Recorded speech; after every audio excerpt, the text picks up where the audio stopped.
Hello and welcome to Cutting to the Bone in the Post-Truth Apocalypse. I'm Ben and as always I'm joined by Mike. Hello. And Claire. Hey. This week we're going to hang out and we're going to talk about freaks. The kind who are in freak shows. Not just random people we see about every day. That'd be a bit mean. It would. And I would say that, disclaimer, we are not laughing at this person's physical deformities. If we laugh at all, I think it's mainly going to be shock Yeah. and awe. My final thought at the very start of this is that these people who did this, they made a lot of money out of their quirk, let's say. Yeah, but it still doesn't make it right, does it? No, but they weren't forced to do it. They weren't forced to do it. Half of them were probably pimped out, weren't they? In that sort of sense. It's like P.T. Barnum's travelling eccentricities show. I mean, they signed big money with him. They signed contracts. They were paid. Someone's still taking a slice, though, aren't they? They've still been exploited. That's it. That was exactly what I was looking for. I just want to point out that one of them we'll get to later. I can't remember which one it was. He was on $80 a week in 1860. That equates to 1,100 quid a week today. Ching. That's a pretty good wage, just standing there letting people look at you. Maybe do a bit of a show. They probably did have better lives than they would have done otherwise. I'm not saying that. Yeah. But obviously in an ideal world, they would still get equal treatment to everyone else, wouldn't they? And they wouldn't need to be put on show and laughed at just to make money. I don't know if people laugh, point and laugh. I think it's more of a like a ooh, ah kind of thing. Sorry. I don't know. Anyway, let's talk about some of these, the most famous. We've got quite a few to go through, I think. But before that, we'll just thank some new return listeners. Dublin in Ireland, Dallas, Texas, Farnborough in the United Kingdom, Zjedged in Hungary, that's a new one, Ho Chi Minh City in Vietnam, Frankfurt in Germany, Hillerød in Denmark, that's new again, a few German listeners coming in, Ulm in Germany, Rivers, Canada, Sheffield in the United Kingdom, Brawley, California, Wandsworth in the UK, Telford, our hometown, creeping in there, Cairo in Egypt, Shrewsbury in the United Kingdom. Wow, I was in Shrewsbury for a while, the town next to us, bunch of posh wankers. Think they're better than us in Telford. See them again. Think they're better than us in Telford, do they?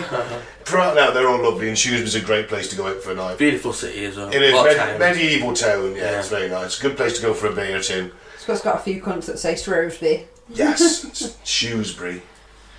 It's not even a W in it for me. I know. And you can even go to the gay meadow.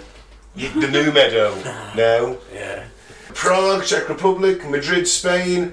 Papit in French Polynesia. That's a brand new one. Wow. Yeah. Someone's been gobbling it up in French Polynesia. Tidy. Yeah, and Guadalajara in Spain. Thank you very much for listening. It's all very much appreciated. Yep, thank you. Keep listening, tell a friend, tell several friends. Yep.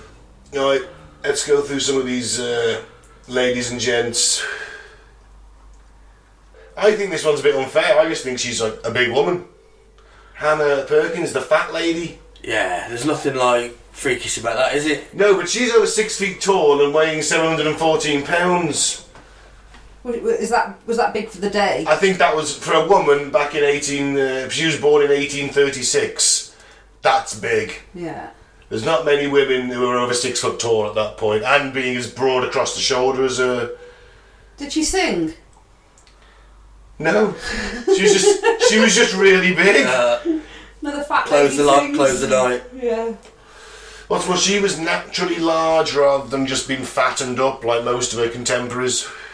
Yeah. What I love is that she married the circus Thin Man. So So they do say opposites attract. Yeah. They fell in love, they married, they had a daughter, and in the show she'd cradle him like a child. Even alleged to have carried him to safety when a fire broke out at Barnum's New York theatre. She's a good one, isn't she? She is.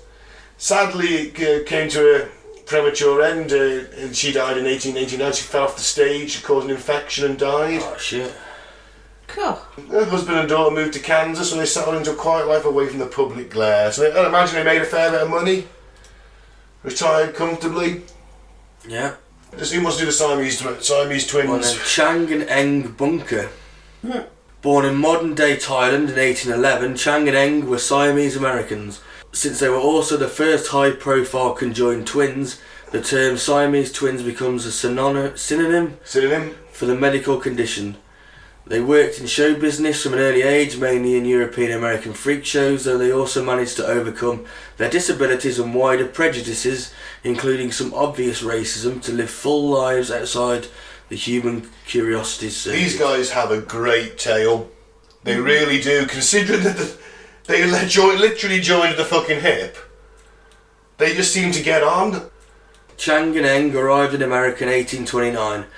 When they were 21, they decided to part with their manager and go it alone. The 1830s saw them tour extensively across Europe, though by 1836 they had made enough money to travel simply as tourists. 6 years loaded. Yep. He's tourist now. Nice. Yeah. They married local girls and fathered children, dividing the week between the different family homes. Monday, Tuesday, Wednesday, we'll go and stay with your family. Tuesday, the weekends will alternate. How's that? Well, we'll get together the weekends. Yeah, my missus does a better Sunday lunch. They bought land, even slaves. Okay, that's not so good. No, but it was the time. It was of the time, and looked set to live out their lives as country gentlemen. However, the cost of raising large families forced them to return to touring. Do you think they both fucked at the same time? Like next to each I other? considered that. Or do you think one just had to try and sleep? Well, Be awkward, wouldn't it? Yeah. I'm assuming the conjoined twin would get, some sort of feeling of euphoria as well, wouldn't they? Possibly. I think they both had separate genitals, though. I think they only shared a liver. Ah. Well, they've obviously had like a chat about it. Look, I'll be whacking one off when you do with your missus. In the fall of 1860, they agreed to sign with P.T. Barnum. The man, as soon as this goes, the big boy in the trade. Yeah. But he was a bit exploited, wasn't he? He was, but they still earned a small fortune. Yeah. They performed in front of the Prince of Wales, damn it. Yeah. And they made it to 62. It's not bad. That's really good, isn't it? 62 one for the day. Life expectancy was a lot lower, wasn't it? Yeah. Yeah, and you'd think sharing organs, they wouldn't have lived as long, would you? No. But I suppose if you think about it, they had a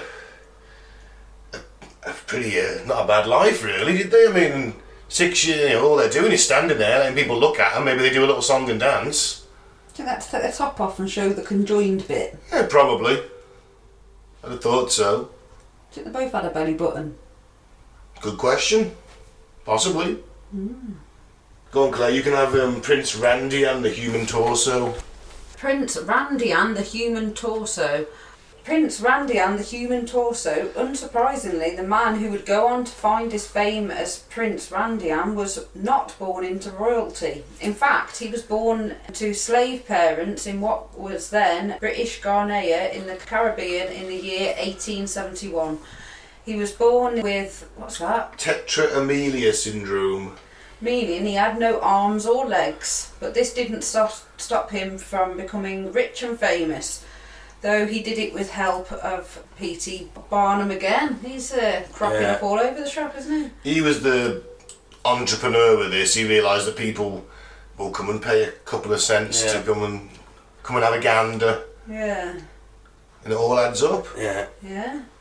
So legend has it that Barnum learned about the limbless young man in 1899. The same year he had arranged his passage to the United States. Age 18, he became a star of Barnum's show, including the one that ran on the Coney Island. Coney Island. Coney Island. Big carnival on Coney Island. It was like the waterfront kind of thing.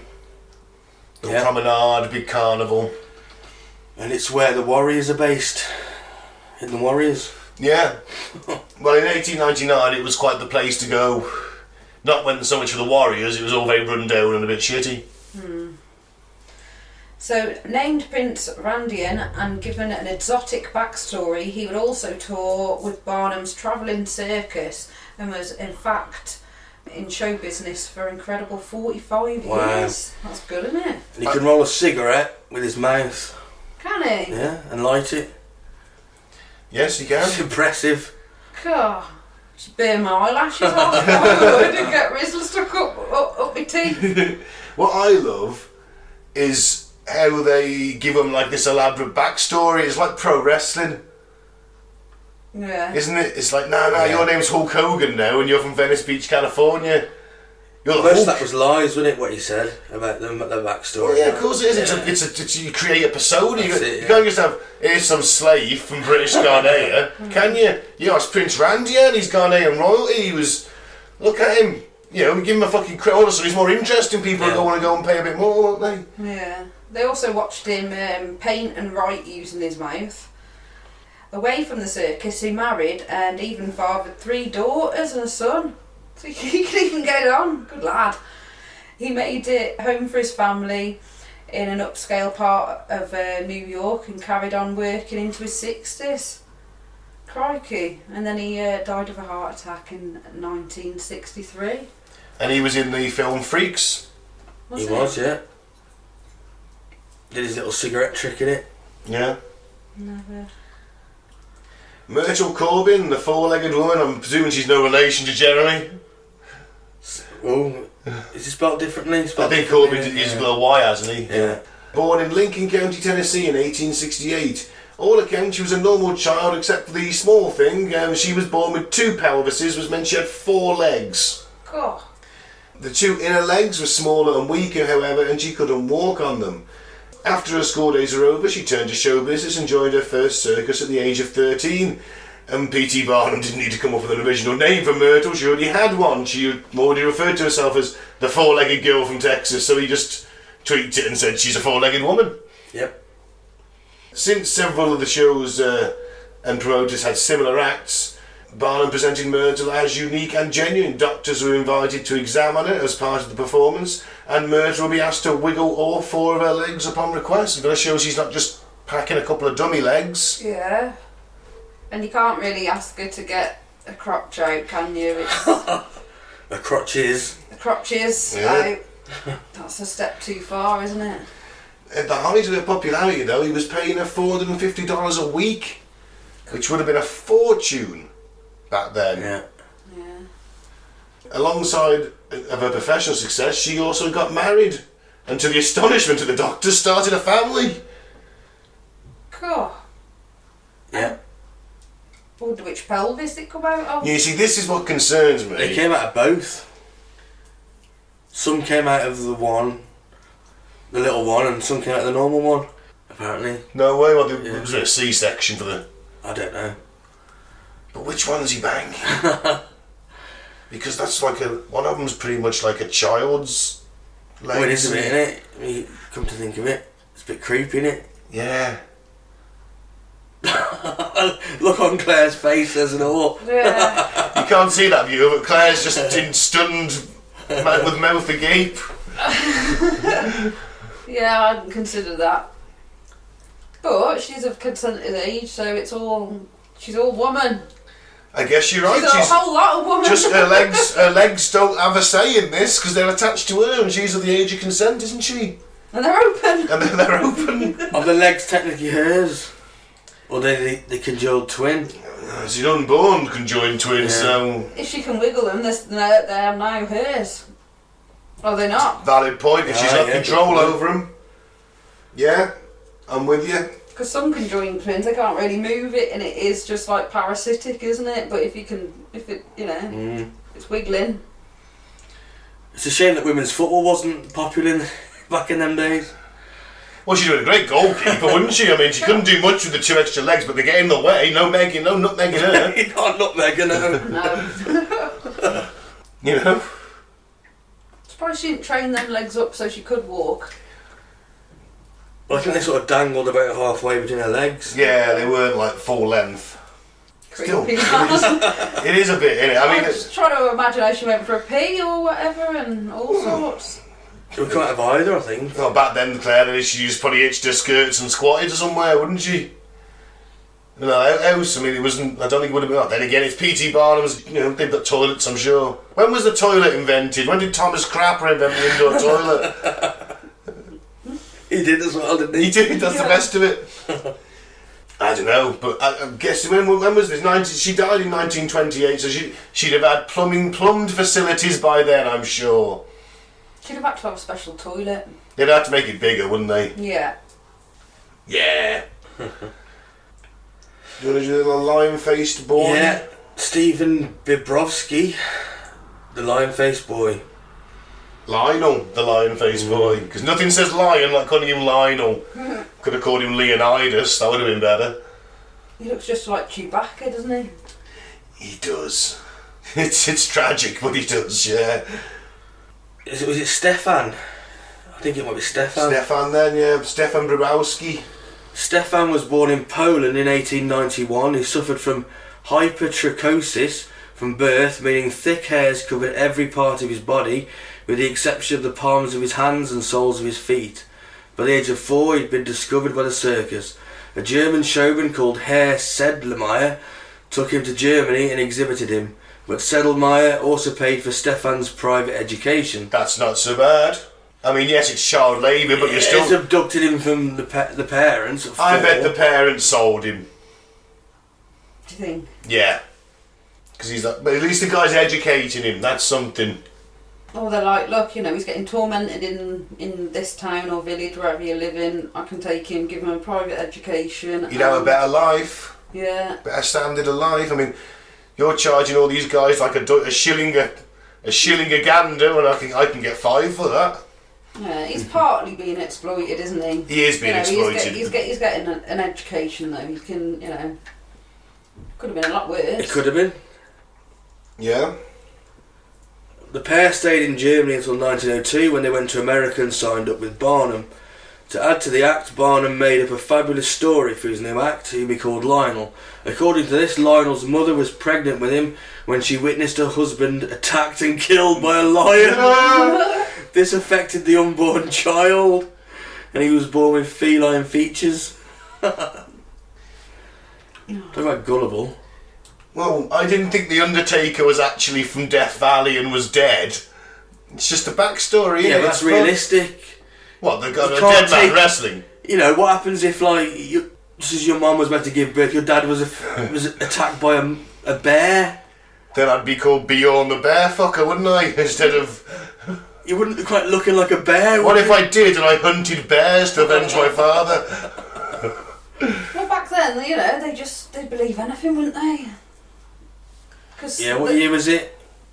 This is like 1902. Yeah, so we've had the Origin of Species at this point. Yeah, but how many people have read that? It was a bestseller, wasn't it? Yeah, but your average factory worker's not reading The Origin of the Species, is he? No, but they're not paying to go But to this, are of they? course he is. This is a family day out. This is a few pennies to I get thought it was more in. middle class, maybe. I don't know. Nah, this is one of the... No, you want the masses in for this, because you might only be Yeah, I charging a suppose, few yeah. penny a look, but a few thousand people in a day. That's why you rotate them between the carnival and, you know, you keep a show going, don't you?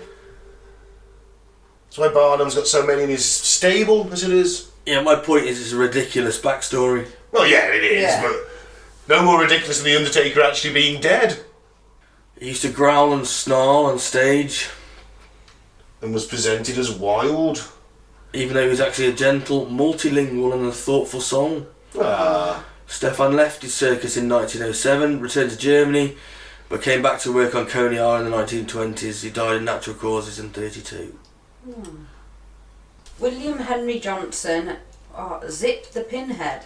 Yeah, aka Zip the Pinhead. Okay, so he was born into poverty in New Jersey in 1857.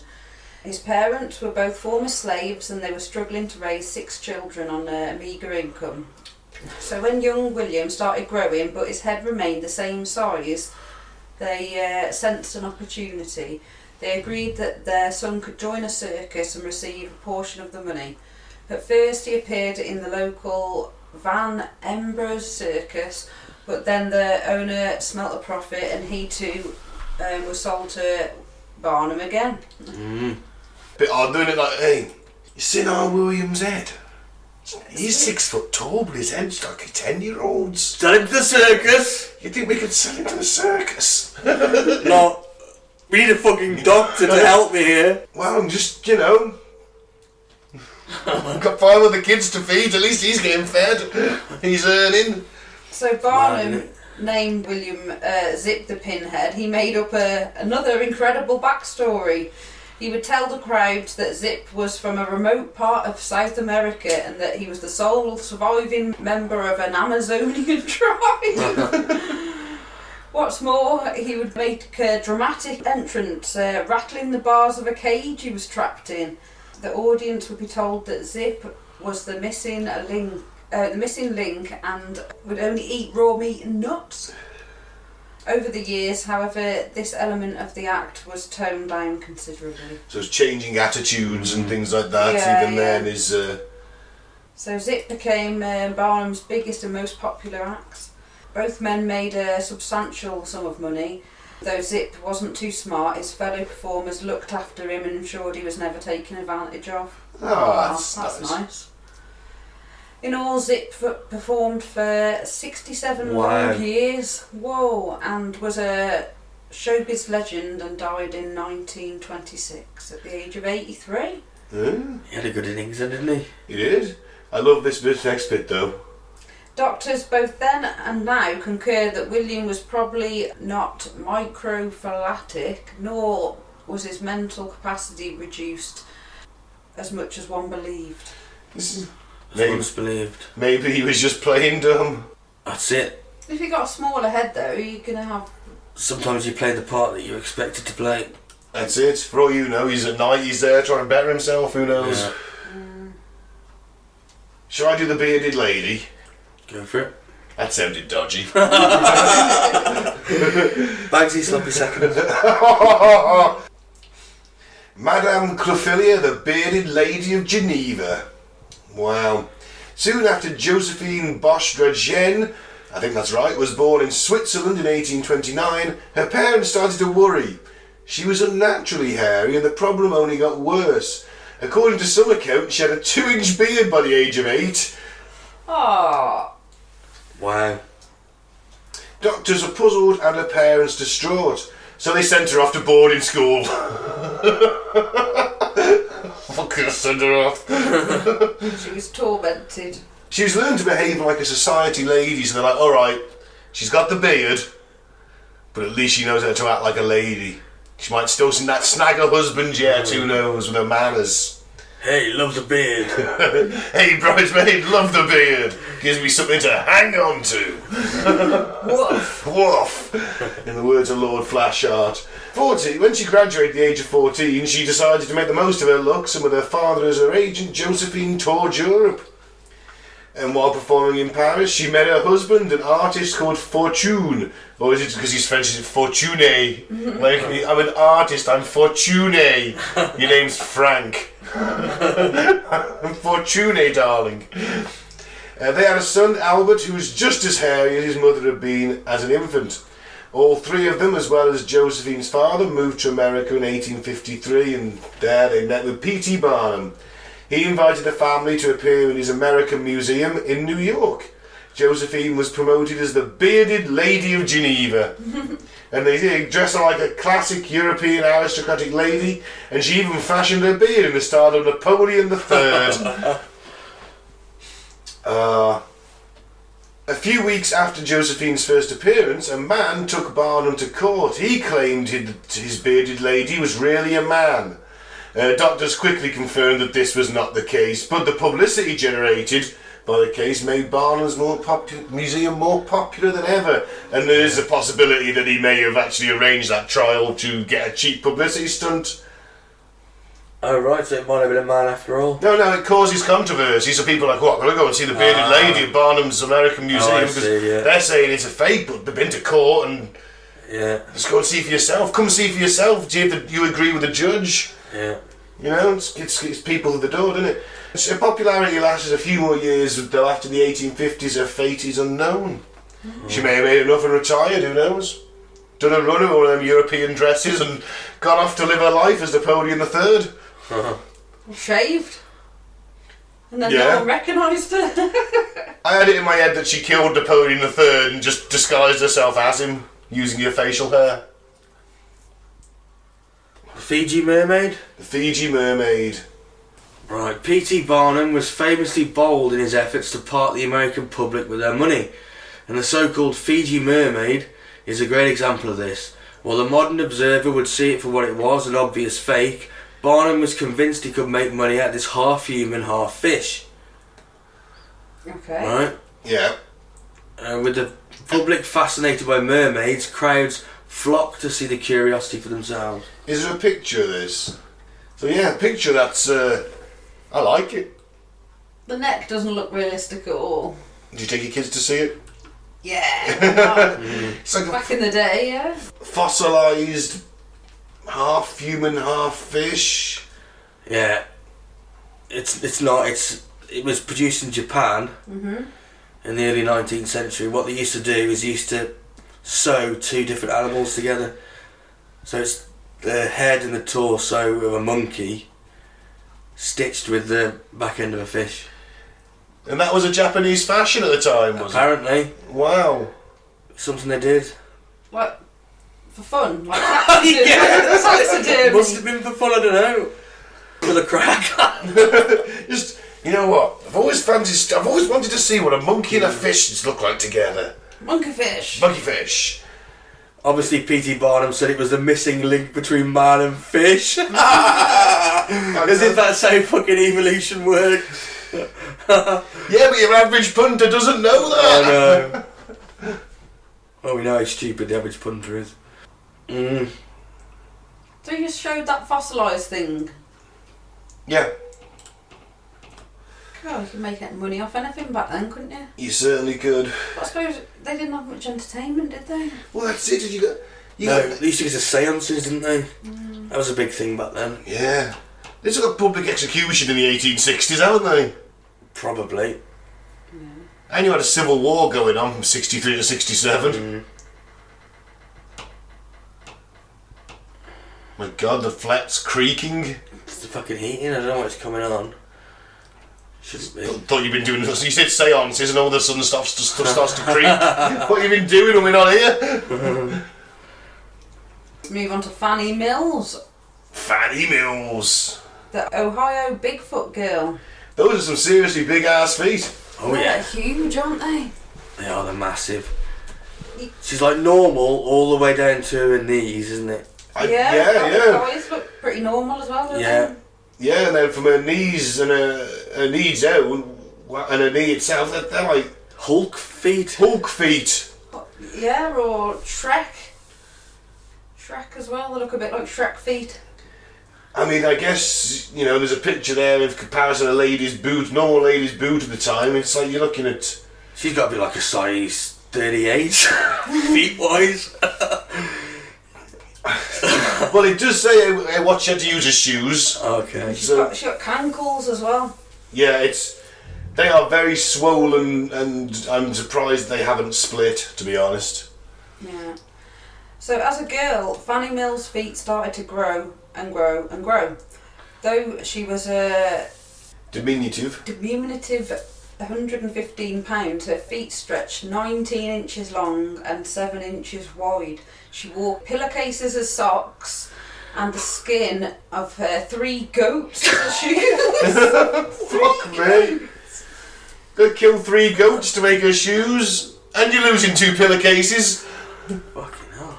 So by 1885, Mills began to wonder if she could profit from her uncomfortable condition.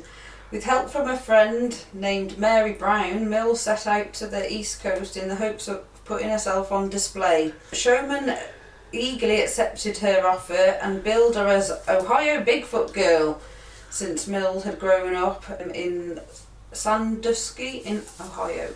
To a curious crowd, Showman described Fanny Mills as having the biggest feet on earth. One circus advertisement even boasted the old woman that lived in the shoe would have rented out apartments if she had resided in one of Miss Mills'. Circus promoters also drew audiences by claiming that Miss Mills' father would pay any man to marry her $5,000. That's just a publicity stunt, though, isn't it? Is it? However, Miss Mills' father was in fact deceased, and Mills had married Mary Brown's brother, William, in 1886. So someone's already married, there's a bit of publicity, innit? Yeah. You know, this is Good for her, she found love. $150 a week, which is about $4,000 today. Yeah. So then it was earning the massive bucks, $450 a week. Someone's earning that, so that's, Christ, you're looking at about 7 or 8 grand in today's money a week. 12. Whatever. 450 is 3 times 150, isn't it? Yeah, alright then, okay, yeah. 12 grand a week. My maths has been exposed. Mm. And her condition was found out to be Milroy's disease. I think that's where you get in a lot of excess liquid and it grows like really big, doesn't it? It does. Sadly, the condition kind of killed her at age 39. Health problems. It's a shame, yeah. That'll be the restriction of like blood flow, won't it, and all sorts. Yeah, it's more pressure on the arteries, isn't it? The biggest arteries run through your legs, and yeah, the infection. Because you got less feeling, haven't you? Yeah, it's a shame. Okay, let's move on to our next one then. Charles Sherman Stratton, General Tom Thumb to you, peasants. Although Charles Sherwood Stratton was an otherwise healthy child, he stopped growing at 6 months when he was only 2 feet tall. Soon P.T. Barnum caught wind of the extraordinary child whose parents had taught him how to sing, dance and impersonate celebrities. God, he'd be on the X Factor, wouldn't he, if it was modern day? They were gearing him up, wouldn't they? Yeah, they'd definitely been on Britain's Got Talent. You know for a fact, which, let's face it, aren't those shows just the evolution of this? A little bit, yeah. Because there's always, in them programmes, they always put the people who are really terrible, don't they? Yeah. The people laugh at, that everyone can laugh at. Yeah. I think some of them are staged as well, aren't they? Do you think? I think some of them must be, but I Or think... they tell them to overact it, or... Yeah. No, I just think they pick... Because you do get some very eccentric people that want to be on them shows. And I just think they pick out the best talented, or the worst, or the most embarrassing. Yeah. And everyone's sort of like in between the middle. Yeah. They don't bother with, do they? No. Yeah, if you're just middling... It's not. It's yeah. You were right. What are you gonna say? You're either wow, that was amazing, or my god, that was the weirdest piece of shit I've ever seen on TV. That's what they want. You see, and then you get people deliberately being as weird as possible. Like, hey, I can squeeze a cucumber out of my anus, like on demand. I've always got one up there. Have you? Not me personally, and hypothetically, and they'll go, wow, that's the weirdest shit ever. Put him on. Yeah, it's got to be family friendly, hasn't it? Oh, right. Not having men shitting out cucumbers like on TV, man. For Britain's Got Talent that would go in front of the Queen. Yeah. The Queen would love that. Yeah, I think I would. So he offered to pay Stratton $3 a week to be displayed in his already popular freak show, which was an offer his parents couldn't refuse. $3. When was this? Let's go back a second. What year was this? Did it say? I was say they're getting ripped off. Yeah. Or is it just because he's oh, well, I'm sure it'll tell us at some point. Alright, so $3 a week. Maybe it's because he's only like 2 years old. After a performance for Queen Victoria, Stratton became an instant celebrity, and he toured with Barnum's circus for 3 years, encountering mobs of fans wherever he went. His appearances made him wealthy, but he didn't retire, continuing to tour into adulthood. So yeah, he's literally 2. I told you it's like Britain's Got Talent. He did in a performance in front of the Queen. Yeah. He'd have probably won Britain's Got Talent. Eventually, he and his wife settled in Massachusetts, where he ultimately died at the age of 45, but more than 10,000 people attended his funeral. And all Wow, he may have been small, but he left a big impression on people. That's a sentimental. It's a sentimental pun, in a way. Yeah. All those years, though, the cause of the dwarfism that made him so famous and beloved does remain a mystery. Because I mean, he was 2 foot. How tall was he? Looking 2 years old, 3 foot. No, I think he was 2 foot tall, wasn't he? 2 foot tall at 3, and then he just stopped growing. Yep, so growing at 6 months when he was 2 feet tall. Isn't that quite big for a 6-month-old baby being 2 foot tall? Well, maybe he had all his growth spurt in the first 6 months. That's what I was thinking. And it stopped. Yeah, maybe. Either way, hey, he made a fucking go of it. Jack Earl, the world's tallest man. From the world's shortest man to the world's tallest man. God, he's got some legs on him, hasn't he? Yes. Standing 6 feet tall before the age of 10. Wow. And growing to over 7 feet tall by the age of 13, Jack Earl was always a giant. There are conflicting reports to his true height, but numbers range from 7 foot 7 inches to 8 foot 6. Wow. He'd been a Hollywood actor, appeared in films like Hansel and Gretel and Jack and the Beanstalk. I wonder what he played in Jack and the Beanstalk. Yeah. The Beanstalk. The giant. Fucking hell, yeah. That's just me. Any role you need a giant for, get this boy in. Yeah. Before a fall from scaffolding led to major injuries and temporary blindness, causing his retirement from the movie industry. Soon after his accident, the Ringling Brothers and Barnum and Bailey's Circus Freak Show came through town with Jim Tarver as their current travelling giant. Earl was considerably taller than Tarver. They were like, get the fuck out! You're out of here, Tarver! I am considerably taller than you. He's like, you're out of here. Pack your bags and go, Tarver. And they gave Earl a 1-year contract with the circus instead. Till we find somebody else. Yeah, we need a tall man, you're it, until you're dead or we find someone better. He spent 14 years with the sideshow. Ah. He's got to sit around and then stand around when people are looking at him and say hello, and he. After retiring, Earl, who suffered from acromegalic Acromegalic gigantism. Went on to become a travelling salesman for the Roma Wine Company. He died of kidney failure in 1952 at the age of 46. He was a wine salesman. And Door-to-door wine salesman. Oh, the giant selling the wine is at my door again. You'd open the door, you'd just see his chest. Yeah. Wouldn't you? He died of kidney failure. Johnny Green I Giant. think he was drinking the wine, wasn't he? That gigantism is like Andre the Giant. It's the pituitary gland, it's overactive, so they just keep growing, but their organs can't take the size of the body. There's the Big Show had the same thing. He had his snipped, so he stopped growing. He's still like 6'7" though, and massive, but yeah, it's quite sad. Andre didn't want his done. He could have had it done, he didn't want it. I love this. He's a bit of a general giant, and he started his career in the circus alongside 2 foot tall Major Mite, who was the circus midget. And basically the midget said, "Look, there's more freaks in the audience than there were on the platform, mate." Ah. They stick him next to a midget, make him look even taller. That's fantastic. Makes sense, doesn't it? Yeah, it's all about performance. It's all about the show, isn't it? Yeah. Grady Stiles, the Lobster Boy. Claire? Okay. Grady Stiles Jr. was the 4th generation of the Stiles family members, born with... It's ectrodactyly.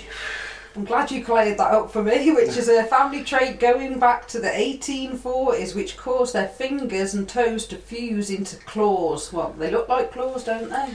In fact, he was incredibly dexterous with those things to the point where he could shoot somebody. Oh. Yeah, look at his feet as well. His feet look like almost he's got club foot and twisted backwards, doesn't he? Yeah. He used to walk on his hands. Did he? So Grady's father was already part of a freak show with the travelling carnival, so Grady forming as early as the Lobster Boy. As an adult, Stiles and his 2 youngest children performed as the Lobster family. He had another kid who didn't have the condition, and she was like his golden child.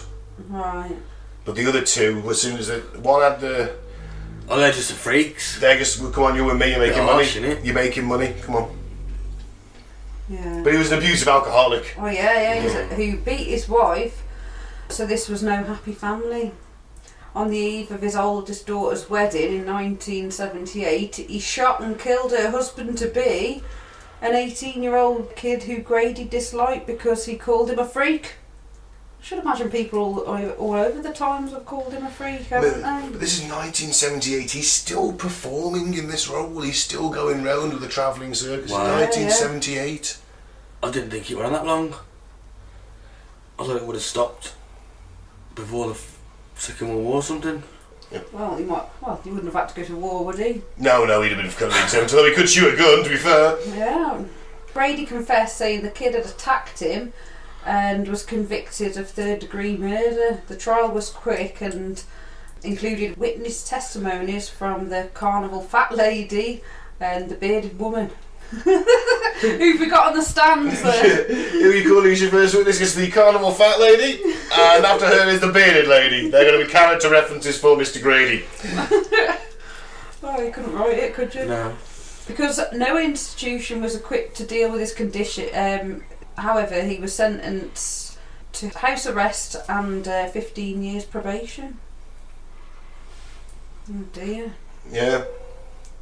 So in 1992, Styles' wife Mary and her son Harry Glenn Newman, the human blockhead, hired sideshow performances. Christopher, is it Wyant? Wyant. To kill Styles for $1,500.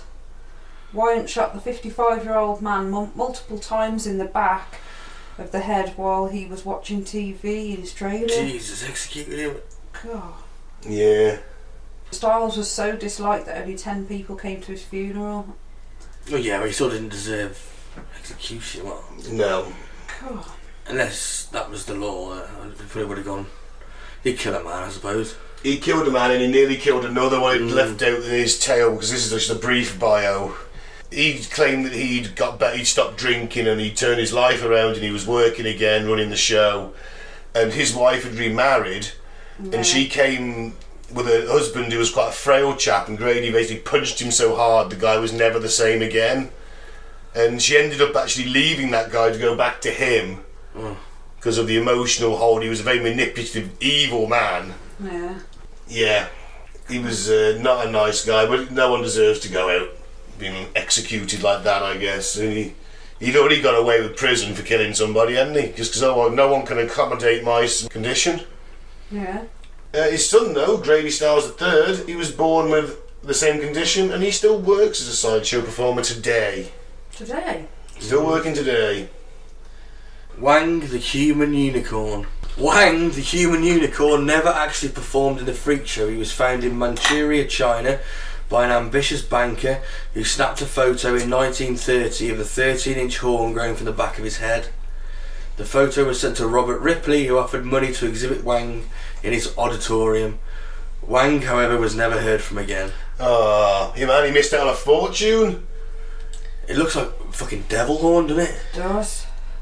If you had two of them, I'd be worried. yeah. Looks like a nail, the way that it's sort of grown, doesn't it? Okay, Isaac Prague, the living skeleton. Sprague, not Prague. Was born in 1841. He had a completely normal childhood until his inexplicably began losing weight at the age of 12. He became a circus freak in 1865, performing as the sideshow as the living skeleton, or the original Thin Man. Burnham hired him and to perform his American museum. After the building burned down, Sprague toured the country with the bearded lady, I'm assuming, and the fat lady, and Yeah, and the midget rest. man, and he died in Chicago of asphyxia in 1887, weighing only 43 pounds. There's nothing to him. No. I mean, a breeze could knock him over, couldn't it? Yeah, but his head's weirdly okay. Yeah. Yeah. So the rest of him. He looks like something out of a Tim Burton film. Yeah, it looks like someone's like really got a really malnourished body, cut the head off, stuck a healthy head onto it. It doesn't look normal, does it? It looks like someone had to have doctored it. Yeah, because look at his face. He's not gaunt in the face, is he? I think he's got some sort of muscle wastage around the arms. Definitely. Some sort of disorder, you know, because if his face just doesn't, his face doesn't look too drawn in, so it's not like he looks super skinny and. It's got to be muscle dysphoria. What is it? That's the disease. I can't remember now. It's got to be a muscle disease because he hasn't got any muscle around his thighs either. They just, you know, his knees look bigger than his thighs, don't they? So I bet a fall would take him down. Oh. He'd be no good in rugby, would he? No. I think that would be slightly cruel to put him in a rugby match, but no, he wouldn't be very good, no. I wouldn't want him as scrum half, let's put it that way. Wouldn't want him anywhere near the scrum. No, he'd die. Horribly. Yeah. Alright, let's move on to the most famous. Yep. Joseph Merrick. The Elephant Man. The Elephant Man, of course. Have you seen the film, by any chance? No. I have. I have, yeah. It's quite sad, isn't it? It's very sad. It's a very sad tale. Yeah. Actually, because he was a really nice guy who only wanted the best for everyone. He basically started to grow a trunk on his face. With his trunk-like facial growth, curved spine, and enormous misshapen skull, the Elephant Man was the main attraction at London sideshows, the star of the so-called freak shows popular in the Victorian period. While most people paraded on stage as part of the shows had a tragic story of disability, abandonment and homelessness, Merrick's tale is the most upsetting at all. From a young age, Merrick had developed scoliosis, skull bone outgrowth, and with skin protruding from his face and an overgrown right arm. He became known as the Elephant Man due to the main sort of thing on his face. His facial deformities led people to see him as a monster and a threat to society, but the opposite was actually true. He was said to be a kind and gentle man trying to survive in a society that didn't care for him, aside from the few that tried to help him. Yeah, quite sad, yeah. And Merrick died 129 years ago, and today there's a new reason to remember him with the discovery last month of his grave. Now remember, his skeleton was taken. They kept his skeleton. Who did?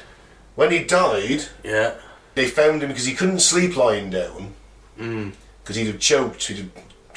Basically, the weight on his back would have forced him to choke. Right. So he couldn't sleep lying down. He had to sleep sitting up with his head back. And when they found him, his head had flopped forward. So they never quite figured out whether it was an accident or maybe he'd just chosen to go out.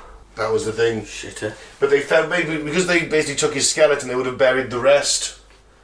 And they found it in a pauper's yard where Jack the Ripper's victims were buried. But the skeleton went into the British Museum for a long time. It kept locked in the back, and then I think Michael Jackson bought it.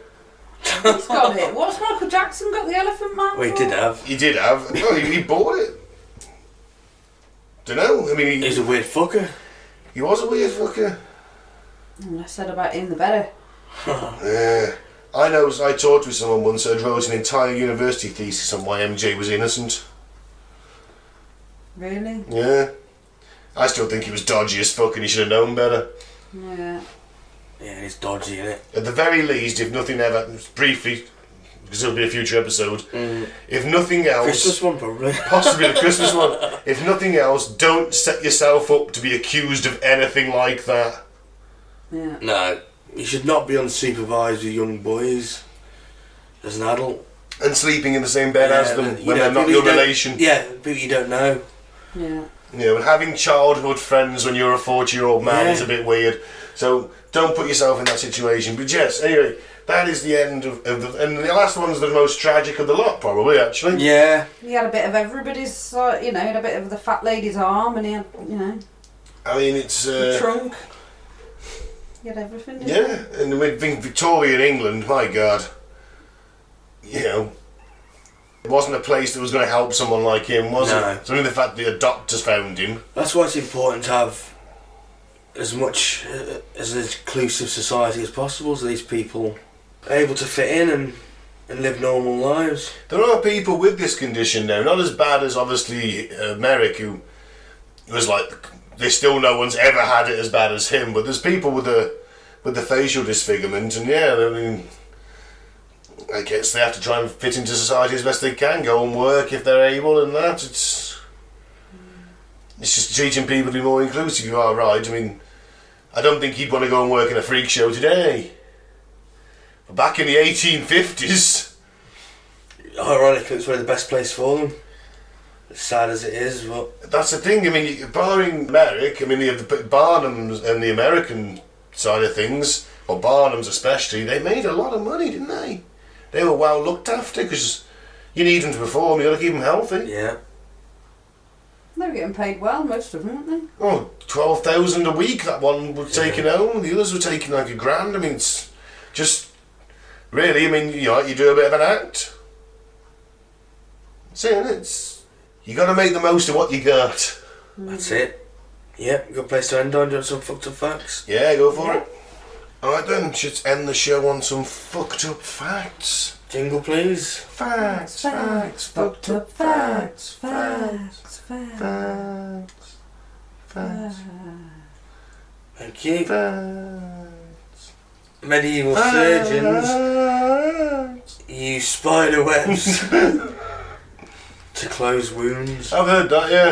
It was the old poultice like we were on about with the French bloke who ate everything. He was eating the poultices. Mm. Yeah, spider webs, marsh, shit like that. It's really strong stuff. Spider webs. Yeah. Mm. Yeah, well, and they always on about making bulletproof vests out of like some kind of spider silk. I don't know, I haven't seen that, but I know it's strong stuff. Doesn't stand up to the Hoover though. Little bastards. You suck up the Hoover? Yep. Nothing to eat in there. Suffer not the spider to live, Claire. Nah, I like spiders, It's a man. home invader. Well, I don't mind the house spiders I've here. Kill them with fire. Purge them. Sorry. How do you feel about foxes? Foxes are lovely. Yeah. Until they do attack the odd baby. Do they? Yeah, they've been known to. Lovely. Yeah, got in through a window like on the ground floor. They're hungry enough, they can get in into the baby's room. Someone did find a baby, like, they came into the room, the baby was crying and the fox had its jaw around the baby's face, and then obviously the fox ran as soon as the person came in the room, got out the window. Yeah, it has been known. Wow. Sly fox. Apparently London foxes appear to be domesticating themselves. People feed them, don't they? I do. I saw a fox walking in plain sight last time I was in London. Yeah. Yeah. It was the evening, like, just, didn't mind us. It looked at me, like, but then realised there was no threat and just kept on digging through the rubbish. Urban foxes. Urban foxes. Crack foxes. I'd like to run through town with a pack of urban foxes screeching at night. Hey, Stone. Just gone feral for a night, running around, tipping bins over. You want to eat out of bins? No, I'll eat before I go out, I'll just tip them over. Unless some pisshead's falling asleep with like fucking pizza or something, then that's okay, it's not in a bin. Just take it off them. You're going to rob homeless guys. No, just pissheads. Just be said. Japanese parents have recently started commissioning bags of rice that weigh the same as their newborn children, so that their relatives who are unable to visit them during the pandemic could have the experience of hugging the baby. Not the same though, is it, a bag of rice? They commissioned a bag of rice. What the fuck? I'd like your finest £8 6 ounces of rice, please, in a baby-shaped bag. I'm assuming they're going to sew it into a nice little, like, colourful bag and then send it to the in-laws. And, Yeah. It's not the same though, is it? No. And at some point you're going to have to slit that bag open and get the rice out. Why don't they just, a replica reborn doll of your baby and send that to you? I guess the rice is cheaper. Yeah, a lot cheaper, but a reborn doll, you've got it forever. Yeah, but they're creepy, aren't they? They are a bit creepy. Yeah. People who put them up on a craft site that I'm into on Facebook get loads of abuse. They're like, it looks like a dead baby! They do, though! So now their posts always start with, I make these are art for me, I like them, if you haven't got anything nice to say, fuck off. Well cutthroat on this creative art and craft side. That It sounds a bit fucking gang warfare. Has anyone ever been shot on it? They are creepy as fuck though. My mum wanted to start making them with a friend, and I'm like, you're not keeping them in the house. When I lived at home, I was like, you are not keeping them in the house. If you think I'm coming in the morning, like half cut or from work, 2 in the morning, putting the light on and being greeted by fucking 6 babbies sat on the back of the sofa, no thank you. Creepy little bastards. Before you know it, they're stabbing me in my sleep. You are more likely to get a virus from a religious website than a porn website. Yeah. Probably because the church are too tight, too cheap to fucking get a decent, some decent software, aren't they? yeah, They need private jets, not internet security. Most animals prefer to work for their food rather than freeload. Cats are the only known exception. I wonder what Max thinks he does. He just barks randomly at someone walking over the other side of the road from the window. Just gets Done my job. Done my job, there we go, look at me. Billy Big Balls barked at that guy, he didn't come in, did he? Feed me. Speaking of food, musician will.i.am doesn't chew food on Mondays. what does he do then? Does he just eat mash or something then? Soup? Soup, I guess. He doesn't chew food on a Monday. Stupid rule he's made. I know, what an idiot. Why limit yourself? Yeah. Maybe it's probably some sort of fad diet thing. I mean, I do the no meat Monday, Yeah. No chew Monday. but no chew Monday is ridiculous. Who's benefiting from that? What, he's giving his teeth a break? Yeah, maybe. Give his jaw a day off? Yeah, why not? I have no idea, this is mad. It's probably some like fad thing. Yeah, some sort of liquid food wouldn't Yeah, liquid food once a week. clear Clear, you out, yeah. yeah, detox, clear yourself through. Research shows that most people, without consciously noticing it, sniff their hands after shaking hands with someone they've just met. Do they? Apparently. I don't think I've ever noticed myself doing that. I'm going to be conscious of it now though. Yeah. Or watch it with the person. Next person I meet for the first time and shake hands with. Keep an eye on see if they're sniffing their hands. Yeah. Makes sense on a primal level, doesn't it, I suppose? Yeah. Yeah. Sent from that new tribe. Was you going to stab him to the neck with your flint spear or not, isn't it? The small village of Vilar de Conella, Spain, celebrates the New Year at noon instead of midnight. Does that have to do with the alcohol laws? Many of the residents are elderly and want to go to bed early. They can all get pissed up in the afternoon instead. I like it. After John Coltrane died in 1967, a small sect was found in San Francisco called the Yardbird Temple, which worshipped him as a god and Charlie Parker as the equivalent to John the Baptist. You're talking about the famous blues player Yeah. Coltrane. Wow. I'll finish on this one. In 1847, a woman was sent to Aberdeen Lunatic Asylum for, quote, abuse of tea. Abuse of tea, the drink? Yeah. I don't know how. Unless she's Throwing throwing it straight into her arsehole. Yeah, maybe, or throwing it in people's faces. Who's to say? That's an odd one. Makes me want to know more. Yeah. You have to look into that. And well, I am going to look into that, right? Well, thank you very much for listening then. I've been Ben, don't drink the Flavour Aid and don't join a cult. And you can follow us on Facebook, Going to the Ball in the PTA. We're on SoundCloud, the same name, Spotify and YouTube. We are Apocalypse Ball. And we're on most places you can get a podcast. Just look for Going to the Ball in the PTA. Thank you very much. I've been Mike, thanks for listening, peace out, may the force be with you. And I've been Claire, keep an open mind, but not so open that it spills out your ears, guys.